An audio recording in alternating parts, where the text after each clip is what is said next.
la crise, mais je n'arrive pas à comprendre qu'est-ce que les Espagnols ils se font chier avec ce truc-là, quoi. Mmh. Ils ont 40 ce territoire-là au Maroc et puis l'affaire elle est réglée, quoi.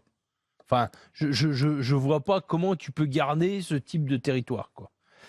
C'est peut-être ce que le Maroc espère. Non mais en étant passif. évidemment. Mais moi, je suis complètement d'accord avec toi, Antoine. Je pense que l'Europe et au moins l'espace Schengen devrait se doter d'une douane extérieure, quoi. C'est-à-dire que les pays de l'intérieur devraient mutualiser des moyens pour pouvoir garder ses frontières sur l'extérieur, mais de façon efficace. Parce que qu'il y ait la libre circulation à l'intérieur de l'espace Schengen, c'est quelque chose.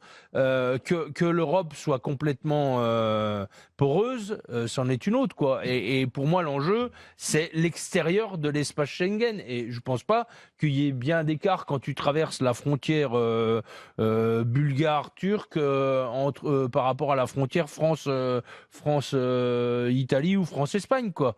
Et je pense qu'il y a un vrai enjeu là-dessus. Et ce genre de phénomène doit faire en sorte que l'Europe prenne en compte l'extérieur de son espace, parce que tu peux pas non plus accueillir d'accord, tout le monde. Mais il y a toujours le mirage, si tu veux, de se dire, et moi je peux le comprendre, hein, j'ai un avenir meilleur aussi en Europe. Quand tu vois qu'en Espagne, oui, c'est le cœur du problème aussi.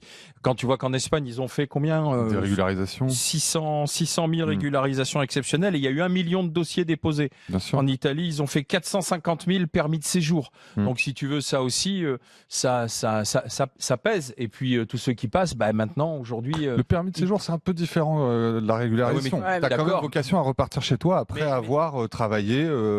Mais du coup, comment, enfin, la vraie question, c'est aussi comment on peut, avec 3 tweets et 2 publications Facebook, arriver à mettre 50 000 personnes dans la mer en leur faisant croire il y a une que vraie manipulation. À la nage, ça va bien se passer, quoi. Il y a un groupe derrière, ou au moins un groupe informel qui pousse ces gens. Il y a des Russes, qu'il y a je sais pas qui. Voilà, et je sais pas qui.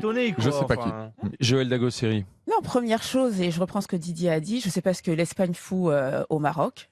Il y a un moment où vouloir absolument garder 2 enclaves sur un territoire qui n'est pas le tien, il faut quand même se poser des questions, notamment si ce territoire te pose des problèmes constamment.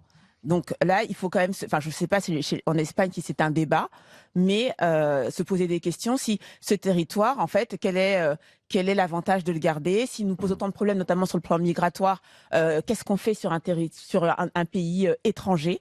Moi, je suis, vous le savez, contre toute forme de colonialisme. Donc, pour moi, ça, c'est du colonialisme. Donc, tu n'as rien à faire sur ce territoire. Donc, ça, c'est la première chose. Ensuite, si tu y es, tu assumes. Oui, parce que là, ce que je comprends, c'est que la sécurité est déléguée aux Marocains. Oui, donc les gens arrivent. Tu sais pas pourquoi la sécurité marocaine tout d'un coup est assez passive, parce qu'en fait, nous les Européens, on délègue souvent nos frontières à des pays en dehors. Ça, on l'a vu aussi, notamment il y a quelques années où on avait délégué au Liban le traitement des migrants qui venaient de Syrie, etc. Il y a un moment où il va falloir quand même se poser des